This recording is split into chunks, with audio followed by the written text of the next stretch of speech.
দক্ষিণ এশিয়ার রাজনীতি বড় ধরনের পরিবর্তনের দিকে এগোচ্ছে। ইতিহাসের দ্বারপ্রান্তে দাঁড়িয়ে আছে বাংলাদেশ জামাত ইসলামী। আপনি কি শুনতে পাচ্ছেন? বাংলাদেশ জামাত ইসলামী এবার রাষ্ট্র ক্ষমতায় আসতেছে এবং তাদের পাওয়ার হাউসে থাকা ছোট্ট একটি শক্তির যথাযথ ব্যবহারের মাধ্যমে। চলুন বিস্তারিত আলোচনায় যাই। আমরা ইতিহাসের মহাপরিবর্তনের দ্বারপ্রান্তে দাঁড়িয়েছি ইনশাআল্লাহ। সারা পৃথিবীতে ইসলামের গণজোয়ার চলছে। আমি আমার অনেকগুলো আলোচনায় বলেছি, ইসলাম পৃথিবীর সকল জিওপলিটিক্যাল বিষয়কে চেঞ্জ করে ফেলবে, আর সেই ইসলাম আমাদের দিকে আসছে ইনশাআল্লাহ। হাদিস থেকে তিনটি গুরুত্বপূর্ণ অঞ্চল এবং তিনটি দলের বিষয় স্বচ্ছ ধারণা পাওয়া যায়। তার মধ্যে দুটি দল যেমন খোরাসান এবং জেরুজালেমের বাহিনী সম্বন্ধে আমরা অবগত আছি। বাকি রইল হিন্দুস্তান। ভারতের সীমাহীন নির্যাতন এবং জুলুমের পরিণামের ফলে হিন্দুস্তানও এখন ইতিহাসের মহা পরিবর্তনের দ্বারপ্রান্তে এসে পৌঁছেছে। ভারত তার সর্বশেষ নিরাপত্তার চাদর হারিয়ে ফেলেছে, আর সেই চাদরটি হলো বাংলাদেশ। আল্লাহ এই অঞ্চলের মুসলমানদের ইমানের শক্তিকে বাড়িয়ে দিক। বহু ষড়যন্ত্র মোকাবেলায় এই ভূখণ্ডের মুসলমানরা এখনও টিকে আছে ইনশাআল্লাহ। আল্লাহর কাছে প্রার্থনা করি, আল্লাহ ইমাম মাহদী আলাইহিস সালাম পর্যন্ত এই ভূখণ্ডের মুসলমানদেরকে শক্তিশালী করুন এবং হেফাজত করুন, এবং এই অঞ্চলে মুসলমানদের জন্য শক্তিশালী দুর্গ হিসাবে গড়ে দিন। ভূখণ্ডের মারফেসে বাংলাদেশে এই মুহূর্তে একটি অত্যন্ত ক্রিটিক্যাল ভূমি আল্লাহ আমাদের অবরুদ্ধ করে রেখেছে মনে হলেও জমিন তো আল্লাহরই।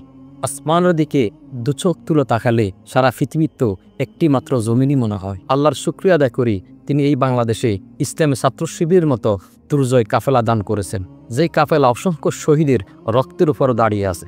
আপনারা সকল অবগত আছেন, আগামীতে বাংলাদেশে জাতীয় নির্বাচন অনুষ্ঠিত হতে যাচ্ছে, আর এই নির্বাচনে এখন পর্যন্ত মোটামুটি সকল ইসলামপন্থীরা এক হয়েছে আলহামদুলিল্লাহ।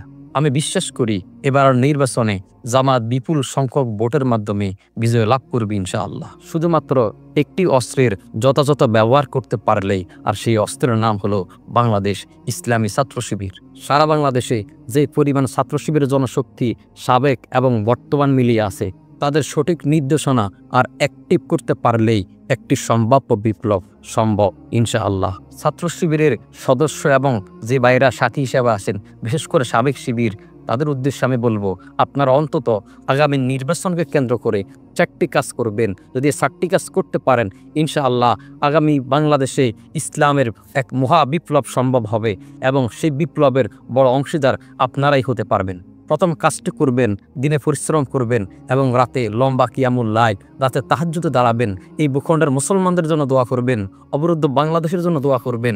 আমাদের শহীদ আমিরে জামাত সহ আমাদের নেতৃবৃন্দুর আল্লাহর কাছে যে প্রার্থনা ছিল এই ভূখণ্ডে ইসলামী বিপ্লবের দুর্জয় কাফেলা হবে, সেই দোয়া একাগ্রচিত্ত আল্লাহর কাছে কেঁদে কেঁদে করবেন।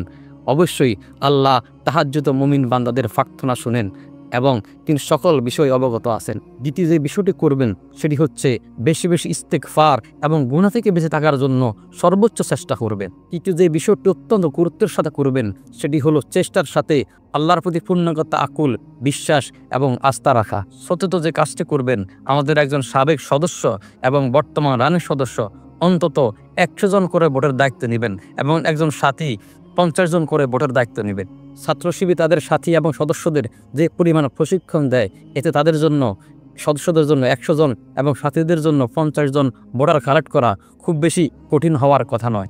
এই 100 জন শুধুমাত্র আপনার এলাকায় হতে হবে তা নয়, সারা বাংলাদেশে আপনি যেখান থেকে আসেন সেখান থেকে আপনি টার্গেট করে একজন সদস্য কমপক্ষে 100 জন এবং একজন সাথী 50 জন করে ভোটের দায়িত্ব নেবেন, এবং এই কাজকে আগামী জাতীয় নির্বাচনের আগে অপরিহার্য কাজ হিসেবে গ্রহণ করে আজকে এই ময়দানে নেমে যাবেন। আর আরেকটি কাজ একদমই করবেন না, সেটি হলো অহংকার। প্রিয় ভাই বোন, আল্লাহ কোনো জাতির ভাগ্য ততক্ষণ পর্যন্ত পরিবর্তন করে না যতক্ষণ না সে বান্দা, সে জাতি তার নিজের ভাগ্য পরিবর্তনের জন্য চেষ্টা না করে। মহান আল্লাহ রব্বুল আলামিন আমাদের সহায় হন, এবং আগামী জাতীয় নির্বাচনে আমাদের উপর যে কঠিন জিম্মাদার এ জাতি, এই মুসলিম উম্মার কঠিন জিম্মাদারি আমাদের মাধ্যমে আদায় করে এই ভূখণ্ডকে একটি শক্তিশালী ইসলামী ভূখণ্ড হিসাবে গড়ার তৌফিক দান করুন। আসসালামু আলাইকুম ওয়া রাহমাতুল্লাহ। কথা হবে পরবর্তী কোনো ভিডিওতে, ততক্ষণ পর্যন্ত ভালো থাকুন।